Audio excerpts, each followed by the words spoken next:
Good evening. Welcome to the Welcome fifth to edition the of fifth Brazil edition of Forum Brazil UK. Forum UK and to the panel about environment that this With the year government. will discuss environmental governance in the Amazon. This environment and Now, bioeconomics school. now we're both speaking. Iris.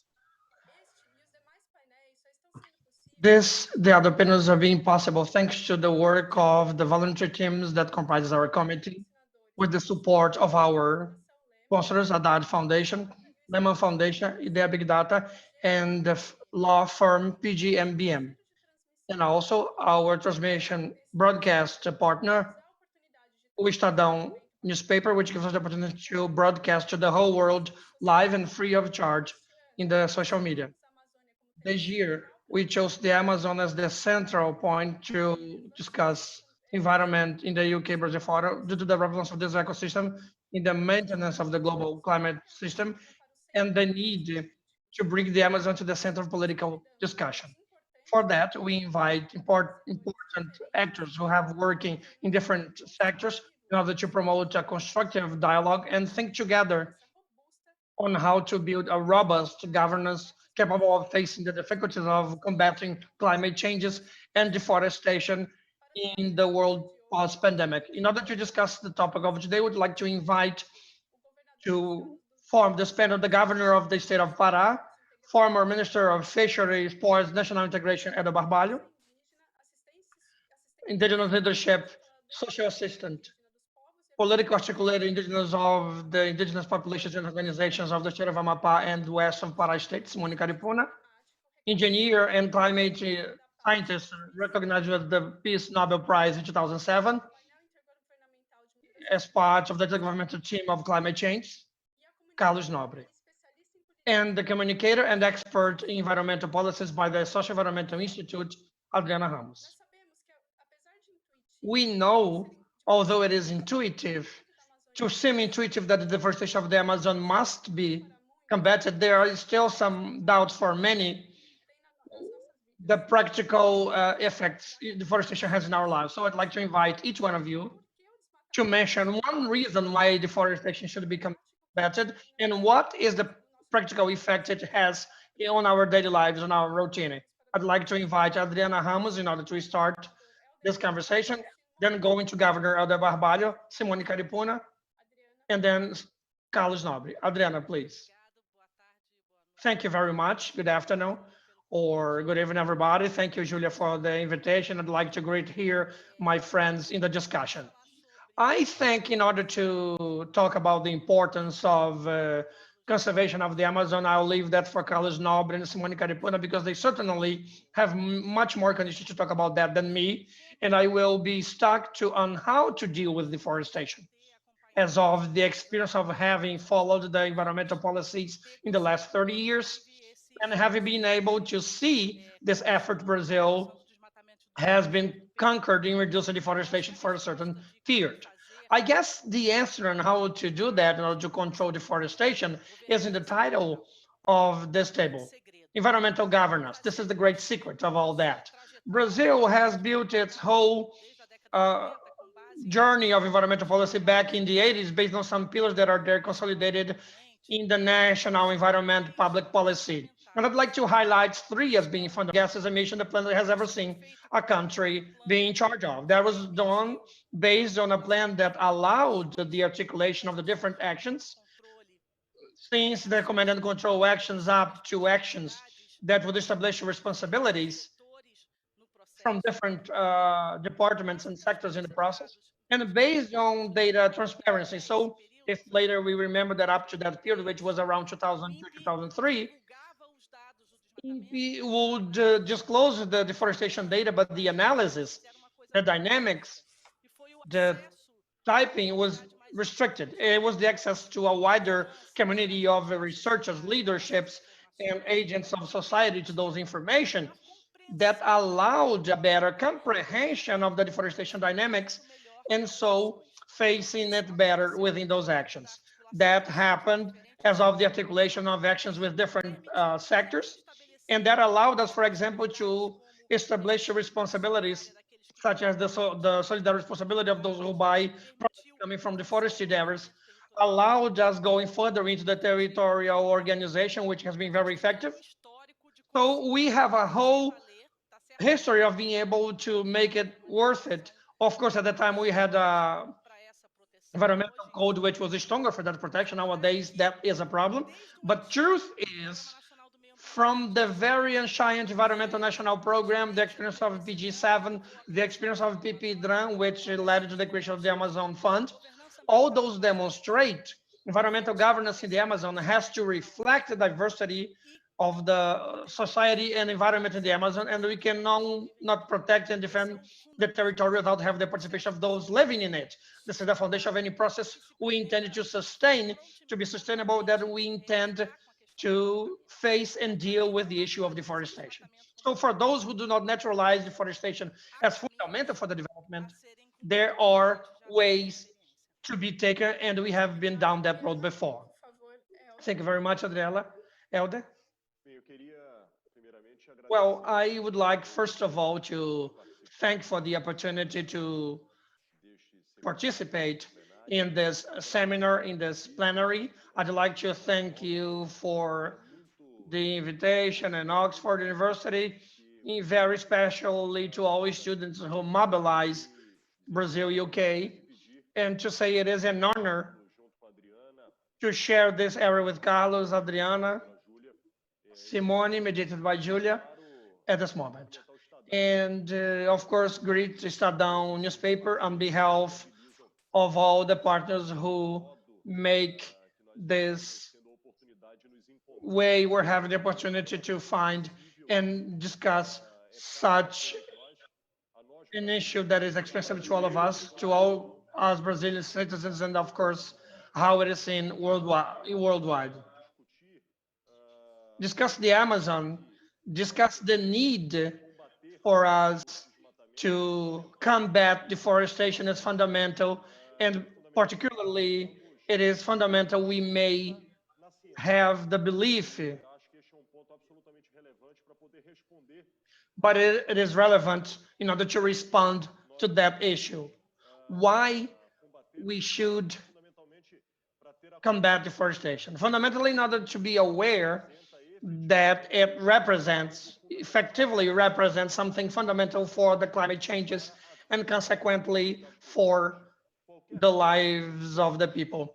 Whatever is different from science, trying to have the ideological thesis or deny that deforestation will generate climate imbalance and consequences for the society in the whole planet, and of course,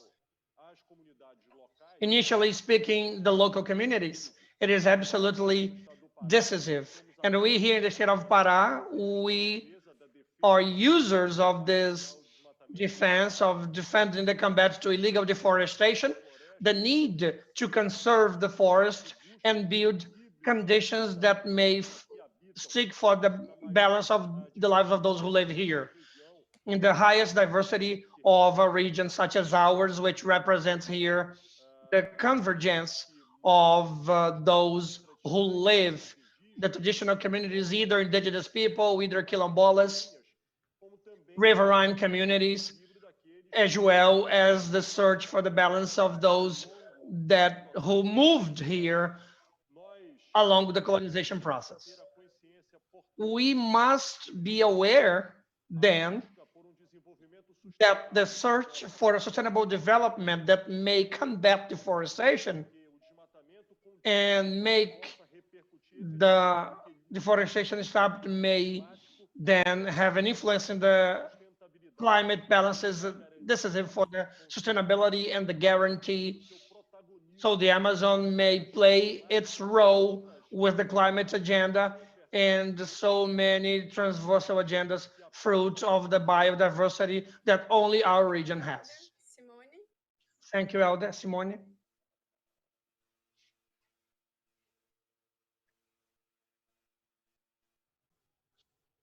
Good afternoon, all of you. It is a pleasure, it is a huge pleasure to share this moment with all of you on behalf of the COIAB organization, the coordination of the Brazilian Amazon here, which give us the opportunity to have this dialogue with you, to be here. I'd like to thank Julia and to say on behalf of the articulation of the indigenous people in the north of Pará, based on COIAB, on the relevance of being able to talk about governance. So before I start my talk about this, I cannot refrain myself from talking about that of people that unfortunately passed due to the pandemic that we have in our territory and the whole indigenous territory. This is very sad for us.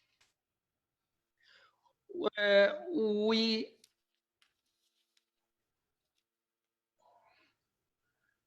of all the means we have, because we indigenous people,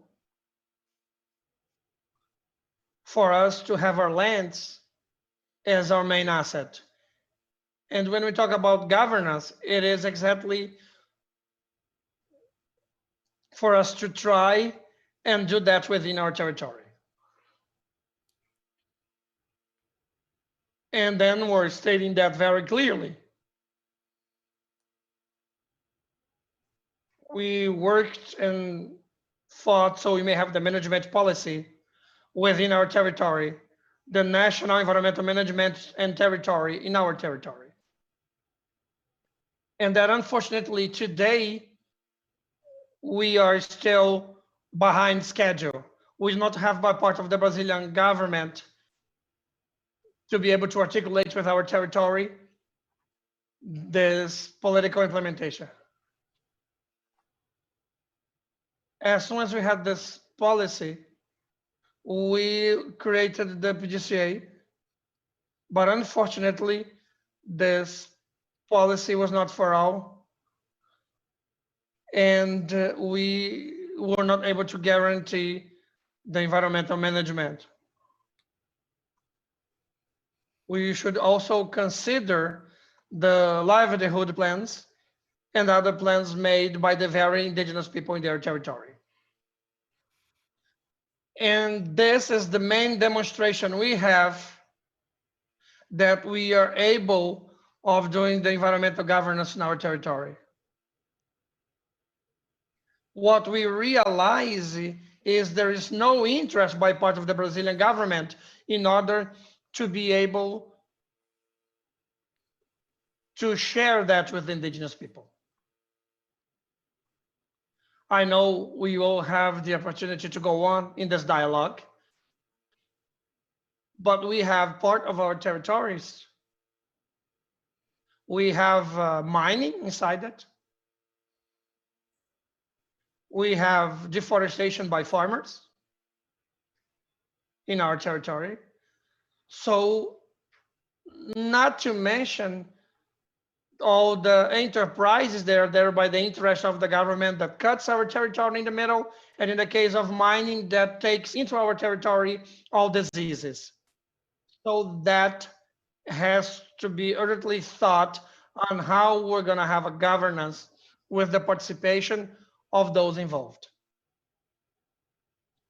Because then we will be able to go on in the sense that we as indigenous people, we know how to manage our territory. But what we lack is to bring to ourselves as a whole what we indigenous people know we want. But part of the government to know exactly how to approach us so we may be able to implement what we already have, because the national policy has been built together with and by the indigenous people through the very important process, which is guaranteed by 169 law, which is the hearing to the indigenous people. So I hope to be able to be contributing along this discussion. Thank you very much, Simone. Carlos.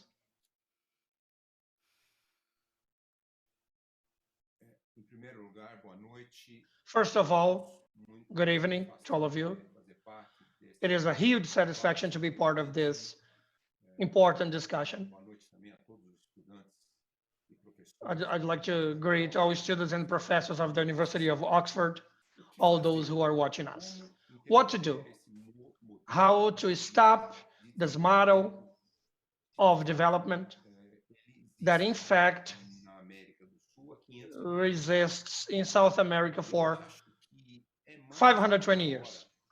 I guess it's about time we should try and find another way to see this huge resource the Amazon is. First point is to stop deforestation, like to refer to the aspect of democracy. That Brazil, if Brazil was in fact a country in which democracy was above any other will of groups, all the polls in the last 25 years show above 90% of the Brazilian people are against deforestation in the Amazon. In August 2019, the peak of the burns, the above poll showed 96% of Brazilians are against deforestation in the Amazon and then burnings as a whole. Above 85% of the Amazonian people are against deforestation. The fact that we have never been able, in fact, to reduce, except in a very short period, the deforestation rates, I have seen them increase a lot in the last few years. It is a concrete evidence that what really happens in the Amazon, there is no relation with the will of the Brazilian people. If we really lived in a country, as an example of the most well-implemented democracies in the world, certainly we would already have brought deforestation to zero, because it is against the will of the Brazilian population and most of it for quite some time. So this is the first point we should think about. The world movement we have right now, initially in the US, anti-racism, which started being spread out throughout the world, which in fact requests for the implementation of the democracy, and also starts in our country. Fortunately, finally, a popular movement that cries for democracy. And the last time Brazil experienced that was in 1984, when the Brazilian population was out in the streets requesting for direct elections for president, which was not successful in 1984. In 1985, still in 1984, the elections were still indirect. So I guess this is a moment for us not to let this opportunity slip through our fingers. Let's invert the journey we have implemented in Brazil for 520 years. Let's take that. And the governor, Helder Barbalho, he talked very well about that. And he is a governor who pays attention to science because of the actions taken in the state of Pará in relation to combating the risk of coronavirus, all based on science. So let's now take what science can tell us. What is the development model for the Amazon? How to reduce the risk of deforestation, the risk for the climate change, the risk for the maintenance of the rich biodiversity, and the risk too, and COVID-19 comes and faces us. It is right to our face. If we are still disturbing the natural ecosystem in the whole world, especially the tropical ones, we will generate a pandemic every 2 months. So it is very important to use 2020 as a year of the great transformation we need to have for the Amazon. The new model, the sustainable model, the standing forest model that will come out of 2020, we can no longer go back. This is the year to show Brazil will lead the new paradigm of tropical development or not. I would like that we did not retreat. Thank you very much, Carlos.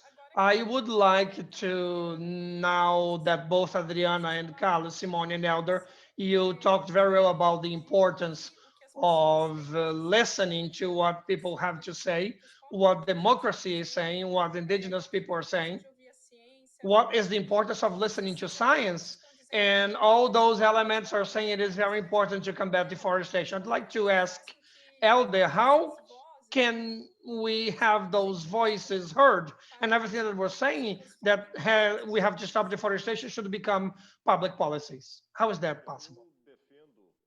Julia, I pretty much defend it as fundamental that we may have the information, make them the main treasure, aiming for preserving our biome.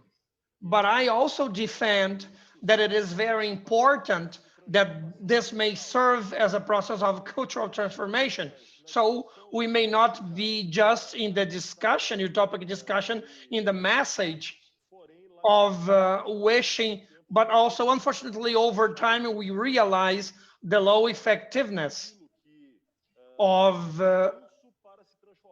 what is speech to get into practice. As it has been said, by the way, by Adriana, Brazil had been up to 2013 in a very reasonable condition and also positive of decreasing deforestation, decreasing the emission of greenhouse gases. So from there on, we can pretty much realize a growing advance in the deforestation process, in the illegal deforestation process. And so we may revert that. It is important that we may approach and refer to the scientific data, the information about what is taking place in our biome, and so we may build a program that may be transversal, a plan that may effectively not just convince those who are willing for that convincing, but we should consider it is a diverse territory with different ideologies or different interpretations, and mainly with diverse interests. And then when you try and show it is compatible to have those different matrices to be living the same territory based on the issue that it is possible to preserve the forest, and at the same time, all that diversity of interests is into an oath of fixing the sustainable development. I have been defending that very intensively because I understand we can and we do have enough land so there may be no land conflicts. We have anthropophobic areas that are sufficient. And the Amazon region can and must be over and over on a border of for the production of food, either in agriculture, either in stock breeding, without the need of cutting a single tree. That we may, in what is already preserved, go on either through the bioeconomy, either through the research of this biodiversity may add value, but also through the environmental services and lever up the economic portfolio of our region. So I'd like to value the wish, the need for us to build a cultural change that may allow a new paradigm that may remove us from only good intentions, and they may provide us to the effect of the daily basis. So that may be the reversion of deforestation and all the consequences for our region and for the planet. Thank you very much, Elder.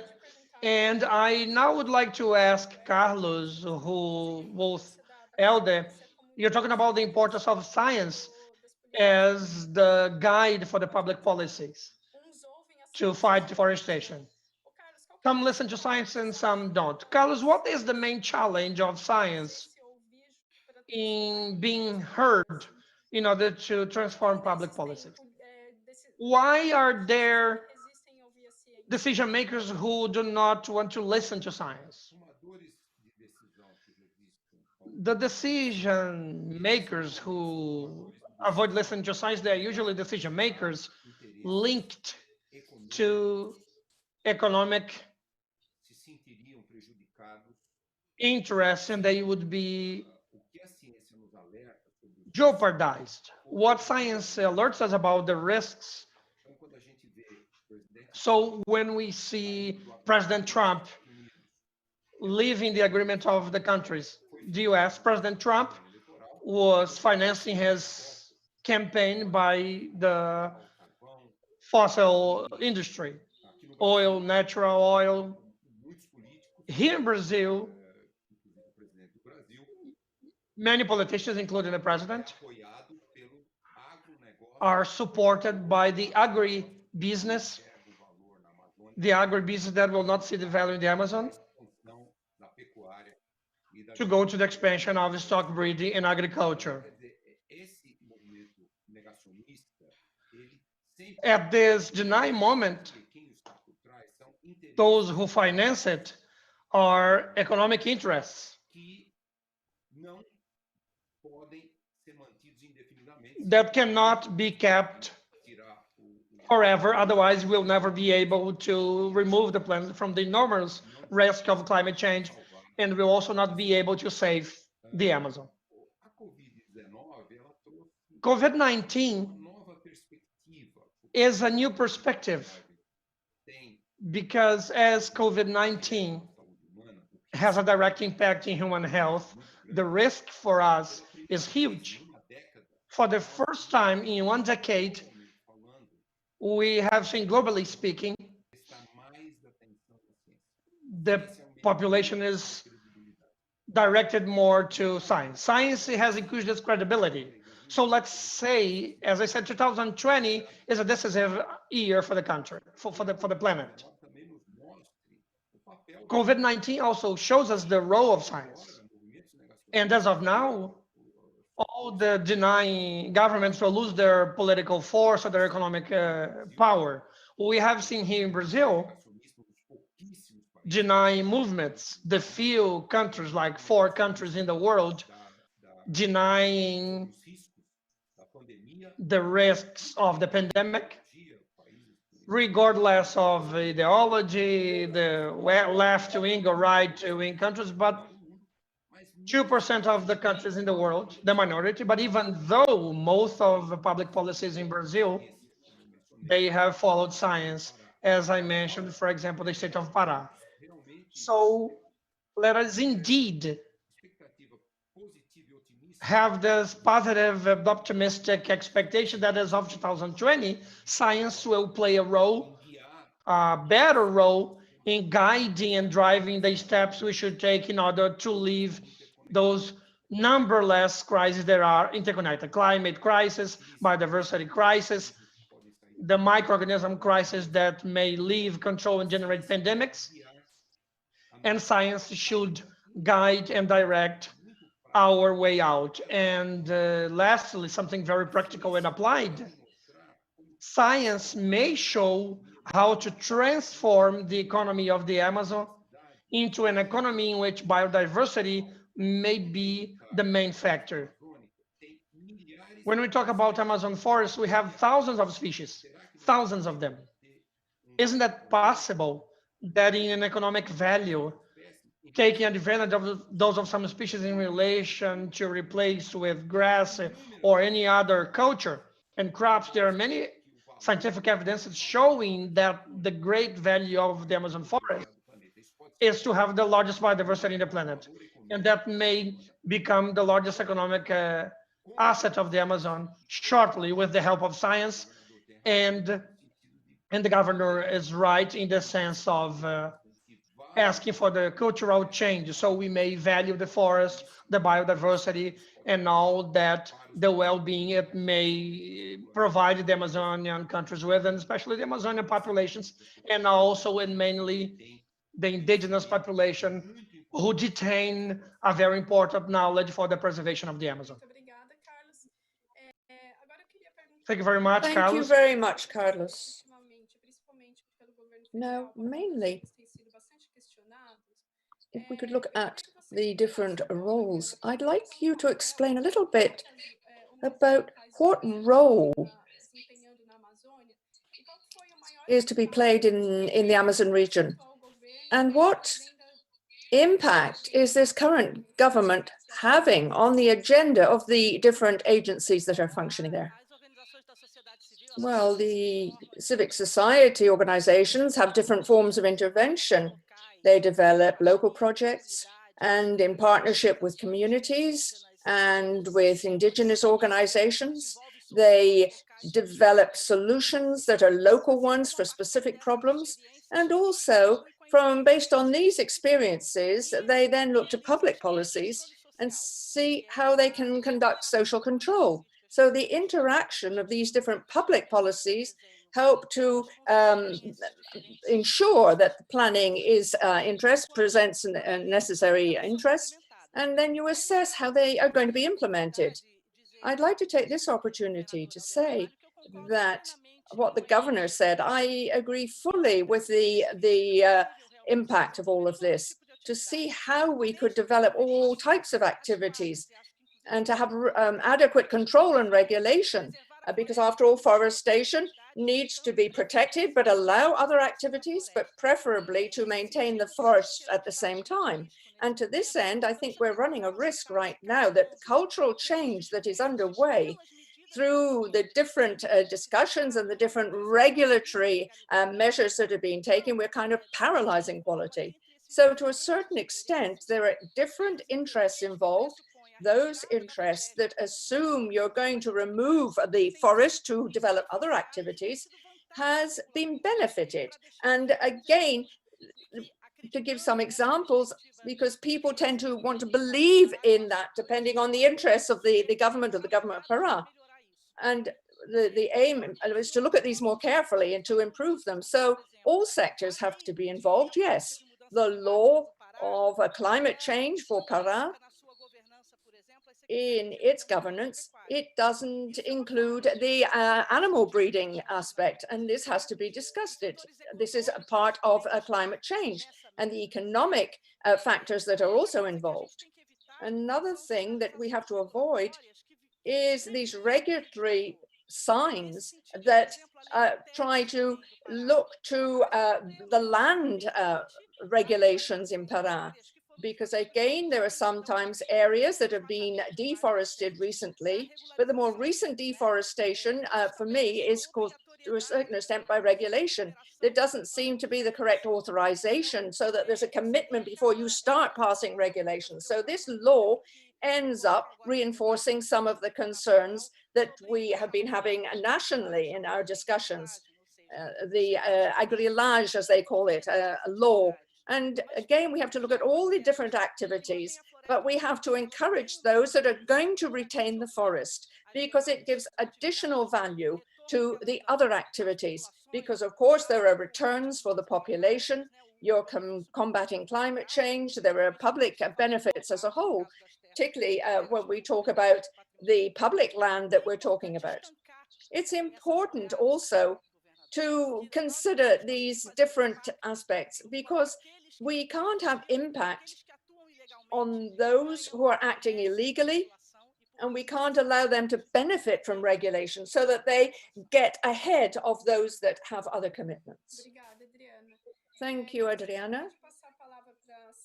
Could I now give the floor to Simone and ask her what is the political role that the indigenous peoples have in the Amazon region? And how are you trying to look for more space in this policy for governance of the Amazon? Well, Julia, the indigenous community is playing its role.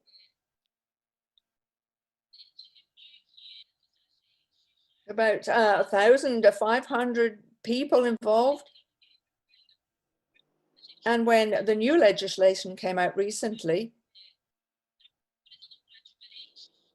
we are looking to different ways of governing in our states to guarantee that we can add our understanding and knowledge to the situation, because we've got to have an understanding as how we work and how we can work. And the governor of Pará spoke. We know that indigenous peoples in Pará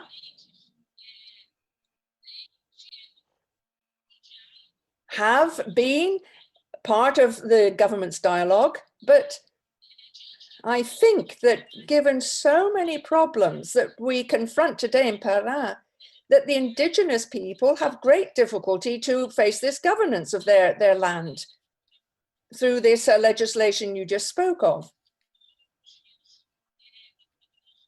And when our rivers are contaminated, for example, and when the indigenous lands are occupied by outsiders, and when projects are coming in to cover more of our land, there are so many things, so many undertakings, so many situations. And in fact, they invade other territories as well, but the state has to point out to governors how to actually govern their own territories. And I think we have to show the government how each space, each territory, each situation is something that really, for us, when you look to, for example, environmental governance, we're aware of this. And so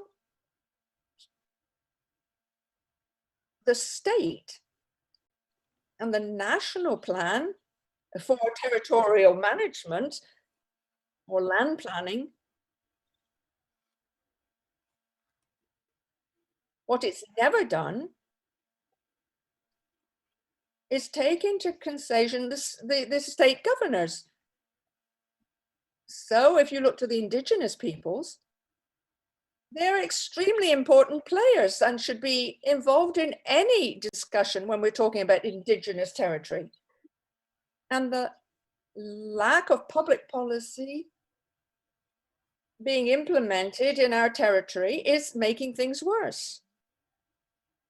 I'd remind you that we, after a great deal of struggle, we managed to have a national committee for Indigenous Affairs, and we struggled to get this. And the National Council for Indigenous Peoples. But unfortunately, in this current government, what we find that the right of discussion on public policy and involving the indigenous peoples in Brazil. So we're going backwards. When our governor says that we have to think about creating a new way of working in a proactive fashion to guarantee that we have the participation of everyone, and also to have the necessary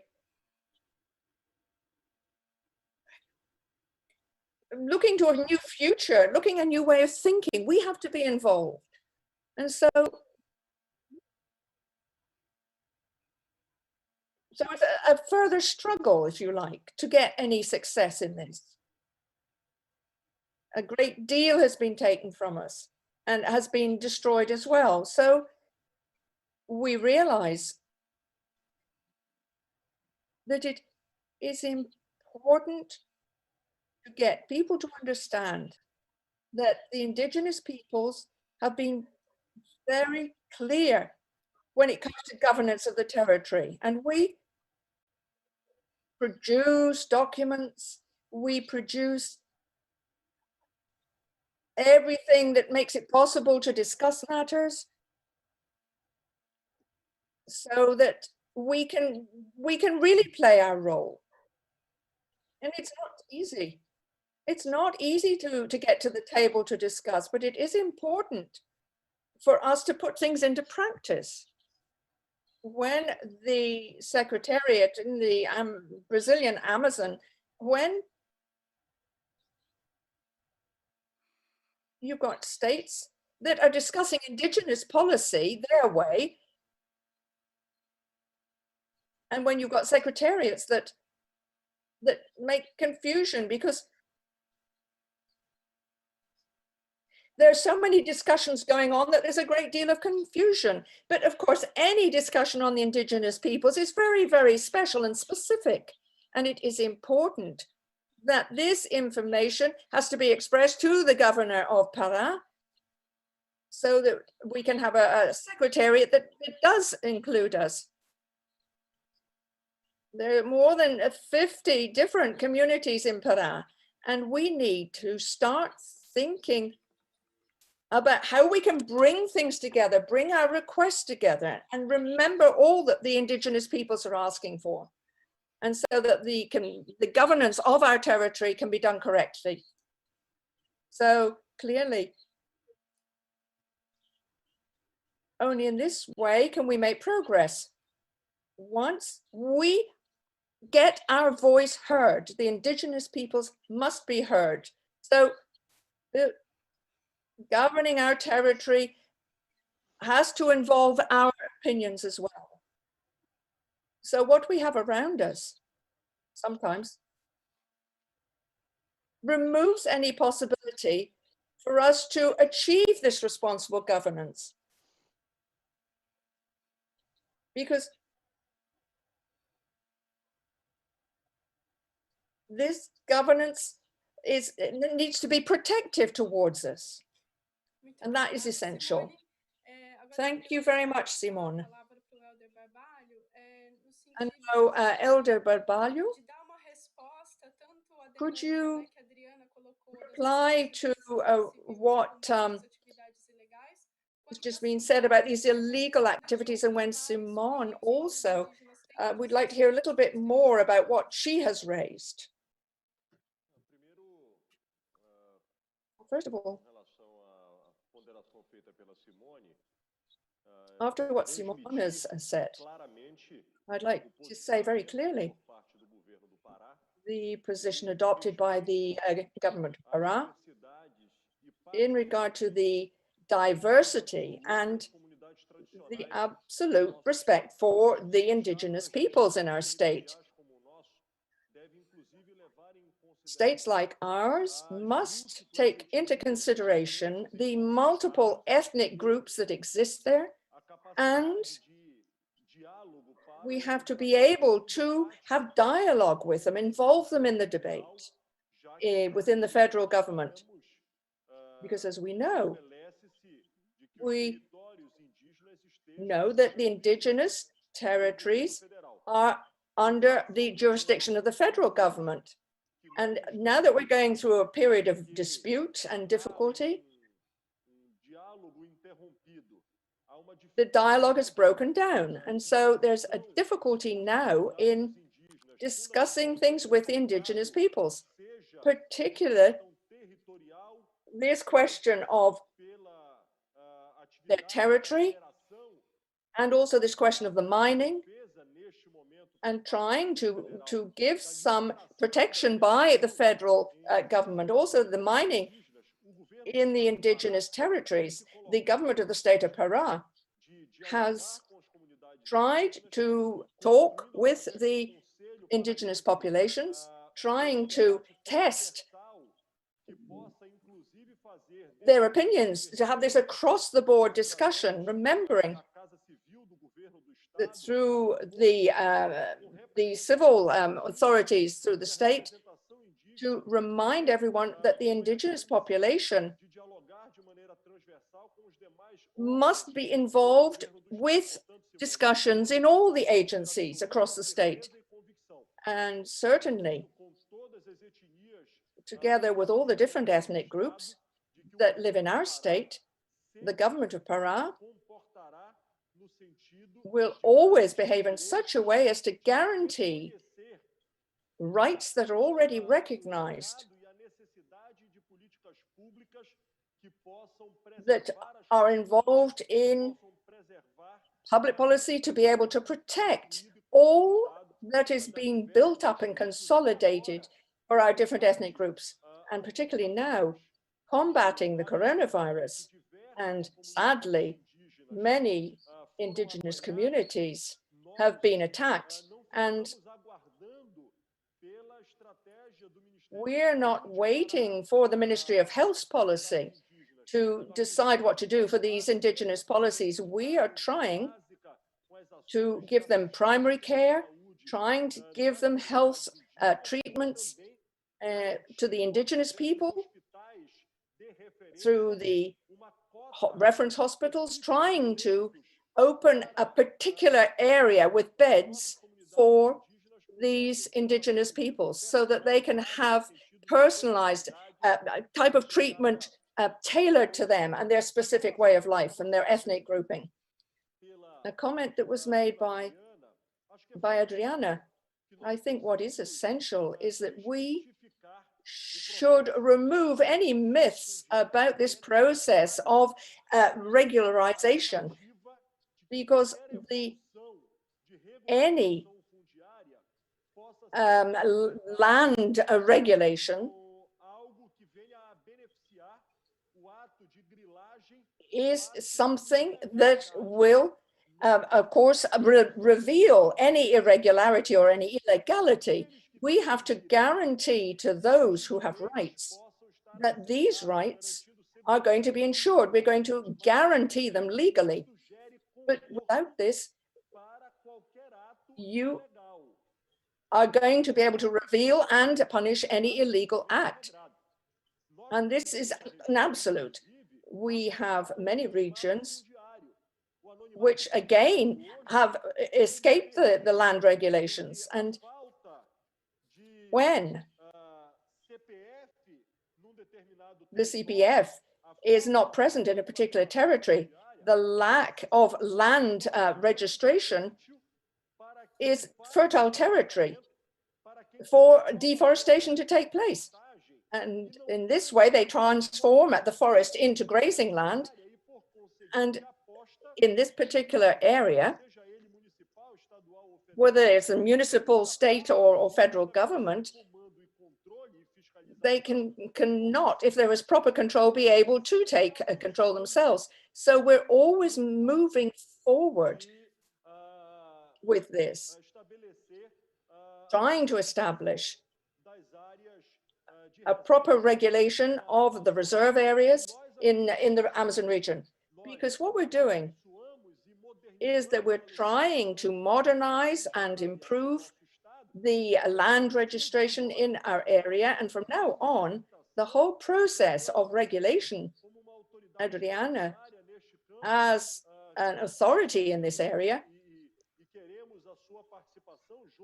we want your participation in all of this, because the democratic discussion, again, in working out and improving these laws is necessary. So anything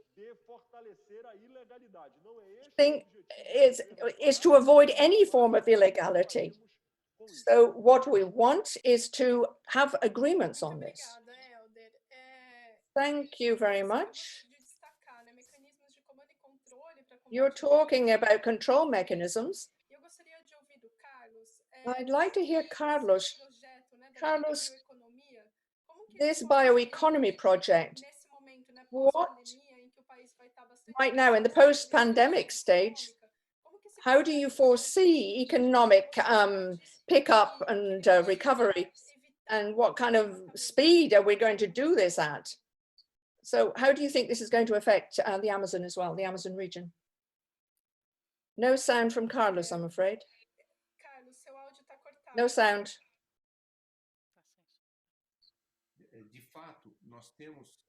Well, in this city, we need to urgently implement and install, bring the forest back, particularly where there's a positive need for this. And we have to see, and this is being demonstrated by a number of projects, the products of the forest are of great value. And of course, if you deforest, then you lose a great deal. Okay, animal breeding we know is important, but these animal breeders, they either give it up or it's not giving them enough money, so they abandon it,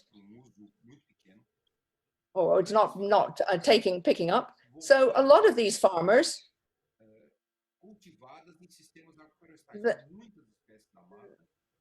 then start growing other crops, or they actually let the forest recover itself and recover. But a lot of forestry products in many places in the Amazon region, and particularly in Pará, where you can see a small scale, admittedly, but a little bit of recovery. So these animal farmers are using forestry systems. Sometimes they're making 7 times more than they do with their animal farming. So they're making 4 times more. So if you've got agri-forestry, 300,000 people can then benefit from what they're producing.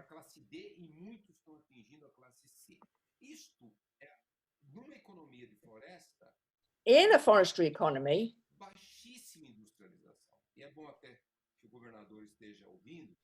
and the governor is listening, I know, to this, we need to bring industry to the Amazon, and biodiversity is there. We need to bring value and bring this value to the fore, because it could be a very dynamic economy. We could do far more. We could have services, we could have industry. And this is the model, is to use the products from the forest, maintain the forest, and make it more guaranteed, and make the most of it.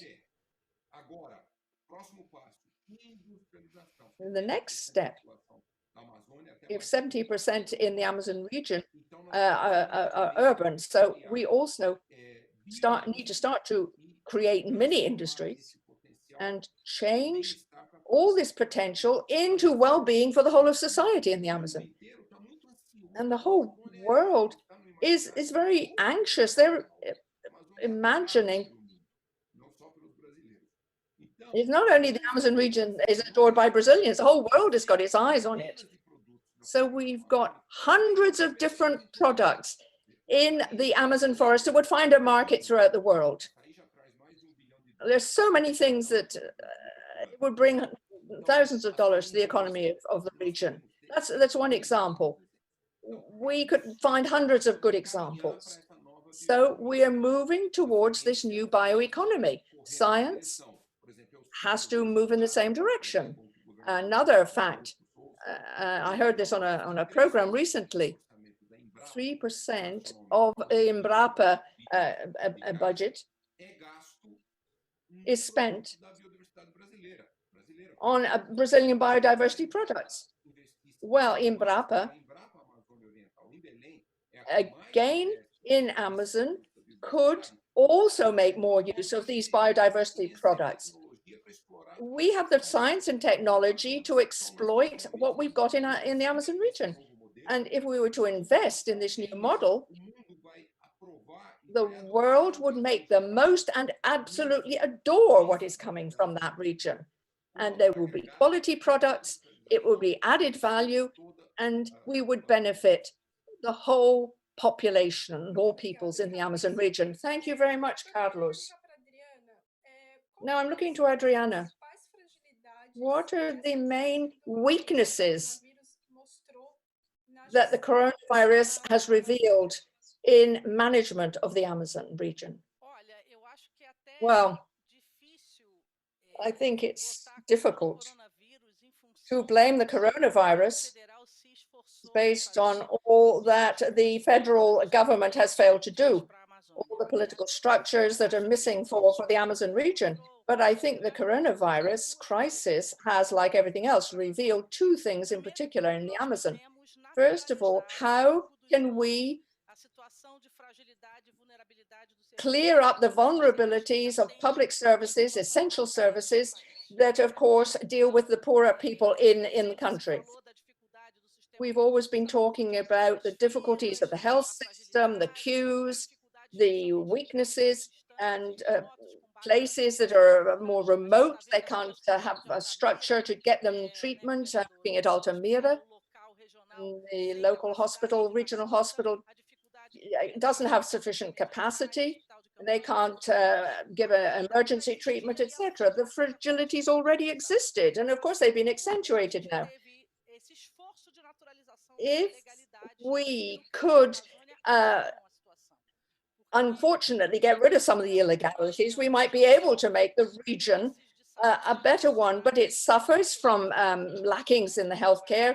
It suffered before the burning started. This pandemic, this disease, which is a respiratory one, again, began with the burning. There were problems there already. And it's good to listen to the governor here. What prospects have you got for action taken to control things, and now that we're going through this particular period? So I think naturalizing what we haven't done is the biggest problem, getting used to what we haven't done, what is missing. And this is why we were talking about this before. I agree that we do need to make progress. We need to move forward, and it can't all be interpreted as this legal issue. But the law certainly has to reflect control, because we haven't seen that, because we know that the legislative chambers have been making efforts in a number of states, but to have the necessary organized follow up to guarantee conditions in the Amazon region. And obviously it's going to be very different there to what we're discussing here. And today, if we consider the weaknesses of the federal policy, and again, to be able to contribute and allow people in the states to make progress. But when we get used to what is missing, we have to do something about it. We can't just get used to it. Pará has deforested areas, and the state forest in various areas is being exploited. What are you going to do with these areas, particularly with APA? Because again, there, if you start a whole process of land regularization and registration, you have to coordinate differently. Different policies have to be coordinated, because otherwise we're going to neutralize what we do with the one hand on the other. So we have a lot of opportunities. And Carlos has been talking about the agroforestry and the products in the forest. And I think a great deal of progress could be made here. Governor, I do apologize you are here, and I'm talking on and on about Pará, but I draw attention to the opportunities that Pará has with this bill that is now coming in about biodiversity and biofarming, etc., and how we can again look to new forms of production. Also, the forestry policy for family farming, again, is before the government, waiting for a little shove so that it becomes a law. But again, the family farm, again, or family farming can give communities that they were going to be entering into a logic of sustainable farming and encouraging the bioeconomy. So I think it's all there. But what we have to do is be very objective. We have to recognize what is there and overlook what is unnecessary, and that opens up more cracks in the way forward. And I'll just give you one last example. If we look at the indigenous peoples, it's very important to consider laws that have already been passed that look to their needs and their benefits. It is something that can be applied, and then they can have a direct dialogue and involvement in policies that address the indigenous population. so that this process can take place without giving room to those who want to make sustainable production in these populations unviable. We need to look to the positive outcome of that. And we need to confront it all very seriously. We need to have serious discussion. We need to recognize where we can remove the object to a diverse production, sustainable production, and also to remove the stalemates, because often it's a political aspect and we have to have a bigger voice for the forest. Thank you. Thank you very much, Adriana. Before passing the floor to Simone, I would like to pass the floor to Governor Helder Barbalho in order to answer. How do you think to add family production within your government plan for the development of the Amazon? Well, I would like to thank the statements by Adriana. It is fundamental that we may, first of all, have an overview that may go beyond just the discussion on combating deforestation. Here we have discussed a transversal plan, so-called Amazon Now, which we had the opportunity to introduce in COP25 in Madrid, when we discuss some fundamental pillars in this strategy of fighting deforestation, but at the same time building a new paradigm for the region, especially some issues that have been addressed by Adriana. This first moment is fundamental and meant to combat illegal deforestation in our region. I'd like to highlight 2 points I understand to be very relevant. We created here the State Task Force to combat deforestation. We hired, that represents 1% of the number of professionals.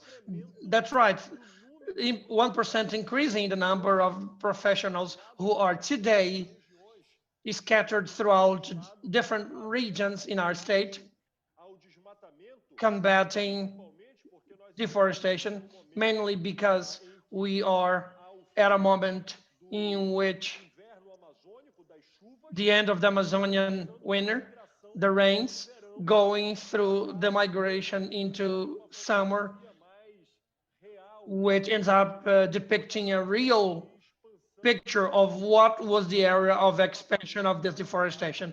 And then we will go through to the next step, which are the burns.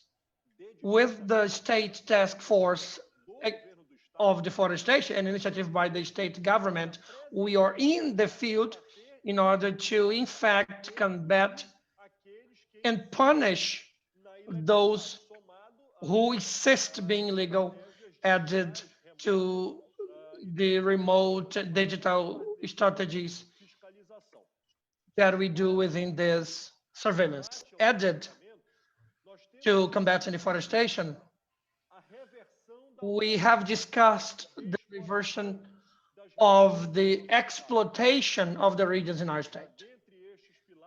Here, among those pillars, we have discussed to make so there may be rights and duties, the right to land for those who, in fact, are able to request that right. Highlight what I've said before, that I don't want to be understood as doing any sort of legitimacy of illegal landing or something like that.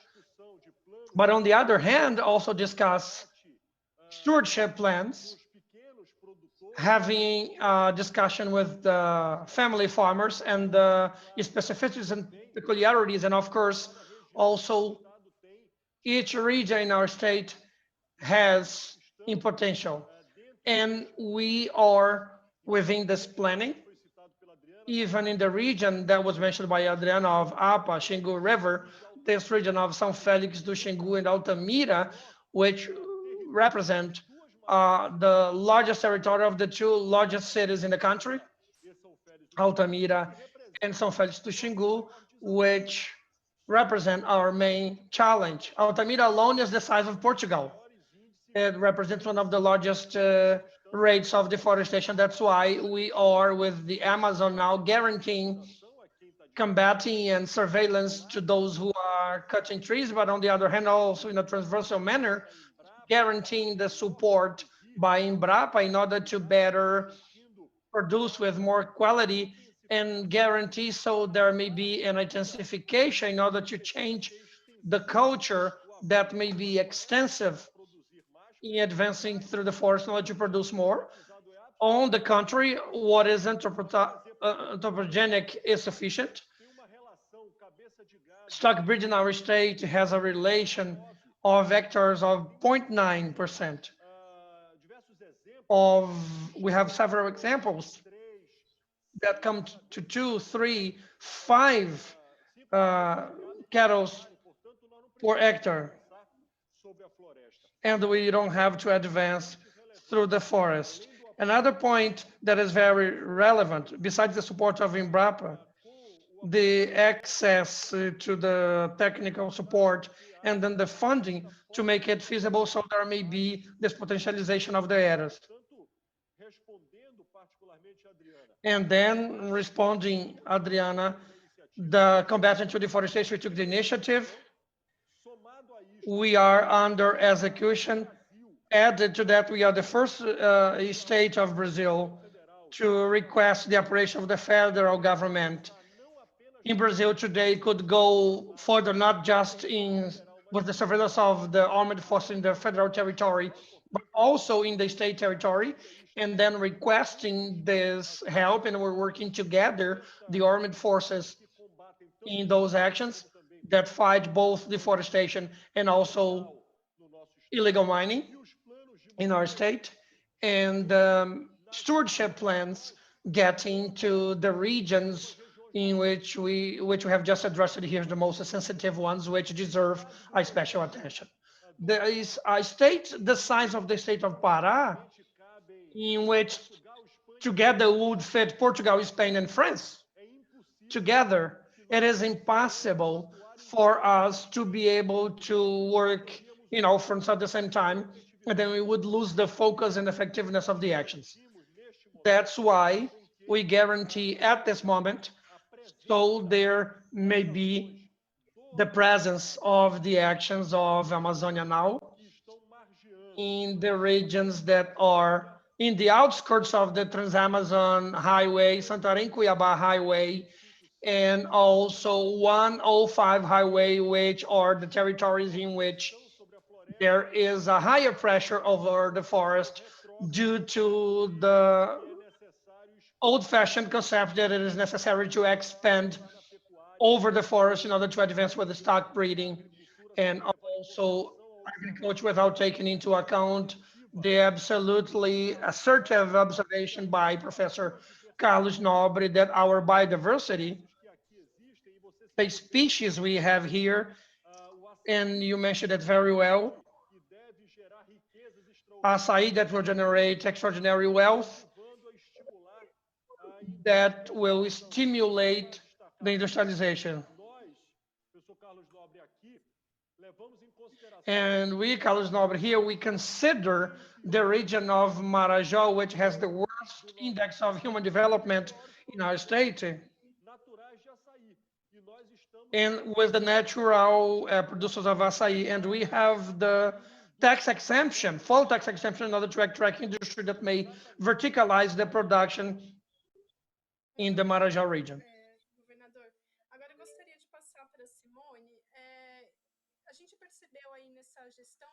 Going to Simone, we realized in the management of coronavirus management, a presence of the indigenous women and the indigenous movement in fight, in combat the dissemination of the virus in the tribes. I'd like you to tell us, Simone, very quickly, what was the role of the indigenous leaders and especially the women in combating coronavirus in the Amazon?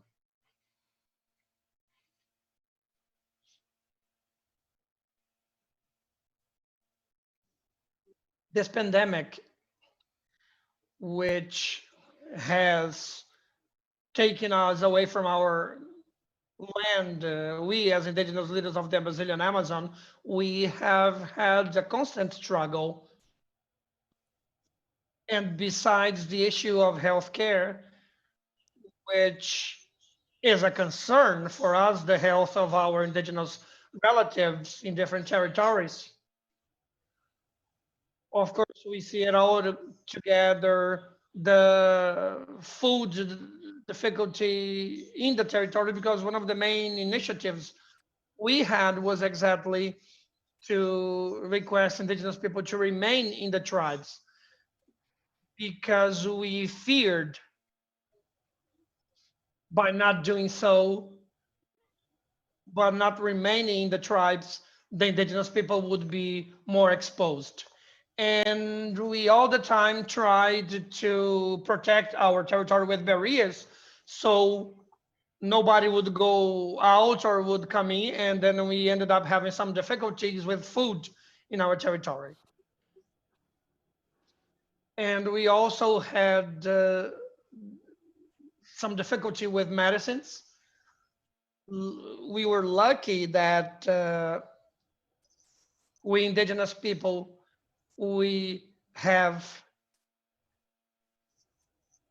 use our nature in order to work with our traditional medicine. So we have used our traditional medicine in order to account for the diseases in our territory, of course, but in many moments also using the medication we have for our territory. But the leaders all the time fighting, combating, sometimes also losing. I have to mention some losses we had in Pará.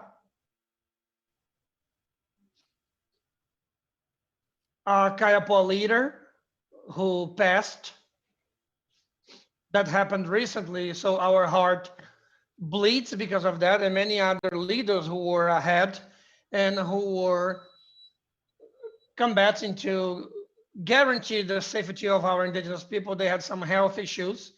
I got COVID-19. I am recovering right now. At the same time, it's not easy. At the same time, you're sick and you're worried about the others. And you're worried about the others who depend on you to have all the care. We are responsible for keeping them safe. We're responsible for articulating public policy in order to reach our territory. And at this moment, it is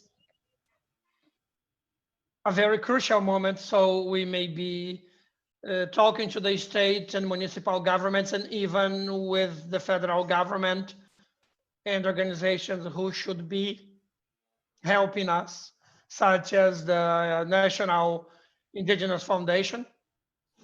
So although we may have difficulties, but we cannot leave aside that we need people to protect those who cannot leave their territory. So our leaders who are ahead of all that, they are great warriors. They tried all the time to guarantee, and our territories are in a very sad situation because this disease came in such a bad way, taking away lives from our territories. And in this opportunity here, I'd like to take this chance to ask the governor.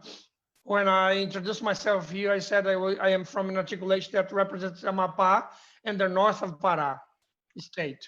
So I'd like to ask the governor,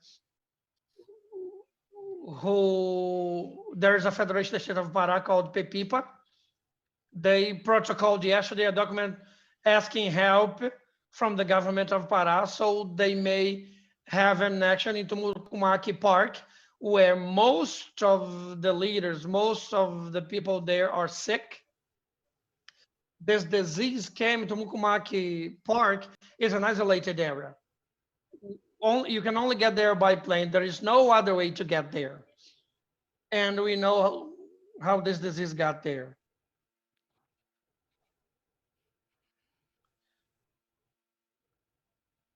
And we have that territory there, and we need an action from the government of Pará, Amapá, and to be within our territory, so we may get medicines to everybody in order to guarantee the preservation of life.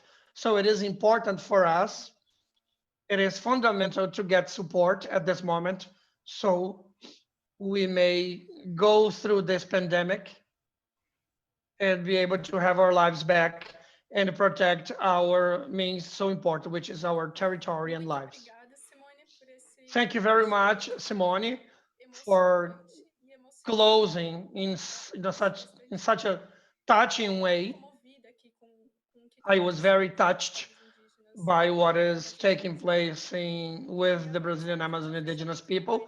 And now, just to close the panel, I'd like to ask each one of you, each one of the participants, to summarize in a single sentence how, what should we do in order to build an Amazonia management that may be efficient and effective in combating deforestation? A single sentence just to be left as a message for our audience. I'd like to start with Carlos, Adriana, Elder, and then Simone.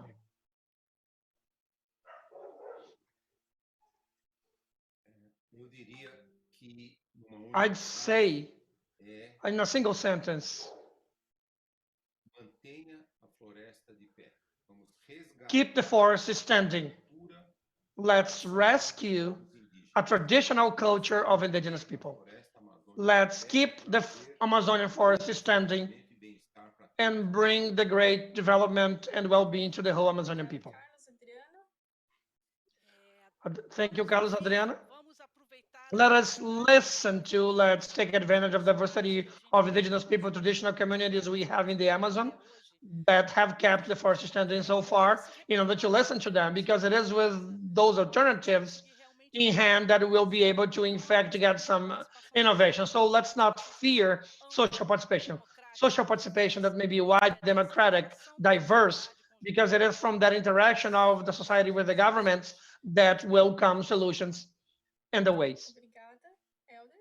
Thank you, Elder.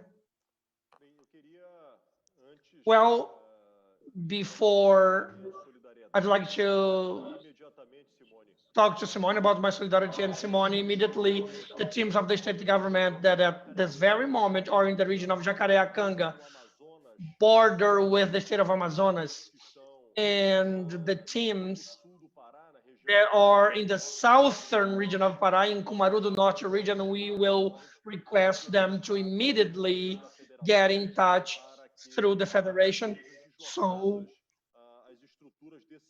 we may have health assistance structures moved there to reach the community of Tumucumaki. In relation to closing remarks, I'd like to say, in my conception, it is absolutely meant that we may respect science, respect the importance of the Amazon, and have the capability of a national and worldwide preservation of a new model for the Amazon. A model that may be capable of guaranteeing and preserving our biodiversity, guarantee and preserve all communities with their history and culture, and make the sustainable development may be a new era. So there may be the compatibility from the economic point of view together with the environmental preservation. Thank you very much, Governor Simone.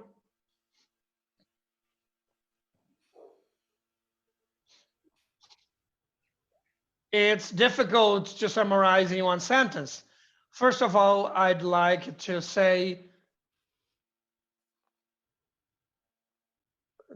the different indigenous people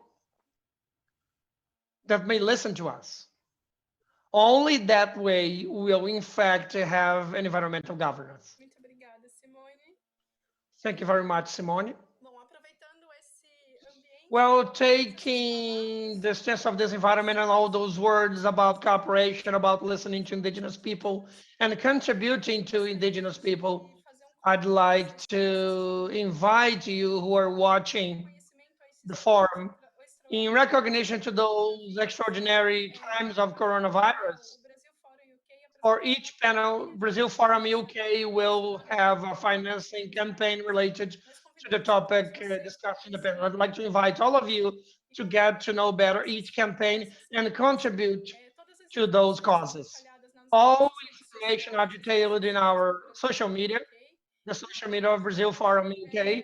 In today's panel, we were chosen to contribute to the campaign of Munduruku people who are all being affected by coronavirus. They have lost 8 elderly people to COVID-19, and this campaign will be directed to help them improve the healthcare structure in tribes and avoid indigenous people will move to cities trying to find healthcare. So you may find in our social media all information on how to contribute with that campaign in order to help the Munduruku indigenous people who live in the state of Pará. And I'd like to thank the participation of our guests in this panel, Helder Barbalho, Adriana Ramos, Carlos Nobre, and Simone Caripuna. Thank you very much indeed for your participation. Thank you for being open to this so important dialogue at this moment. And I hope we may continue nourishing this sort of space and dialogue.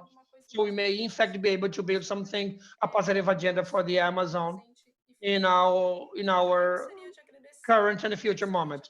I also like to thank our team of volunteers who made this forum possible, and mainly Ricardo Leitão, Gabriela Samé, Camila Pazini, Guia Pessoa, and Mariana Filizola, who actively participated in the elaboration of this panel. Studio 42 for the production, Cross with simultaneous interpretation, Maya's for mime interpretation, and Estadão broadcast for the broadcast, and especially you who are watching today. You can also continue watching this panel if you want to see something else. It will be available on our social media through our website. And Brazil Forum UK will be back on Monday at 5 p.m. Brazil time, 9 p.m. UK time. A panel on science in crisis with the Dean of Men of Unicamp, Marcelo Nobel, sociologist Soraya Cortes, scientific promoter Pirula, and the biophysician Elena Na. Thank you very much. Thank you very much, all of you. We meet again on Monday. See you.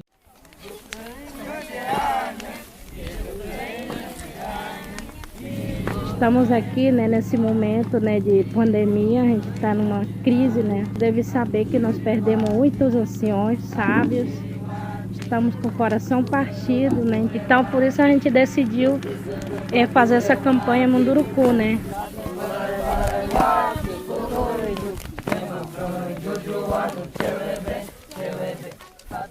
Venho aqui pedir que nos ajudem, doem na nossa campanha, para que podemos salvar mais vidas, né? E a gente não possa perder mais os nossos anciões, porque perda dos nossos anciões é perder a nossa história também. Nós temos essa esperança que nós vamos salvar os nossos sábios. Então, por isso a gente pede, né, esse apoio, né, dos nossos parceiros, que entenda a causa dos povos indígenas, né, que apoie nossa campanha, apoie a vida, garantir a vida do nosso povo Munduruku em isolamento, né, que o governo não está nem com a saúde do povos indígenas, principalmente os povos indígenas, do povo tradicional, né, quilombolas e outros, né, que ribeirinho. Então, por isso a gente decidiu fazer essa campanha Munduruku, né.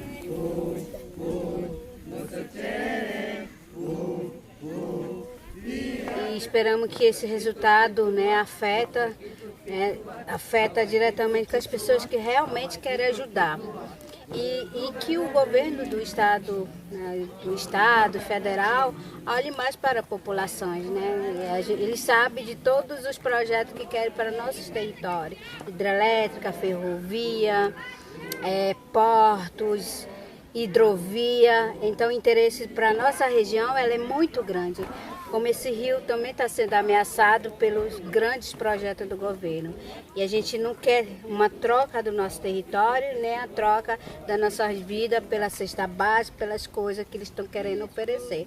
Então a gente está buscando outros apoios, né, que as pessoas se sensibilizem com as nossas causas.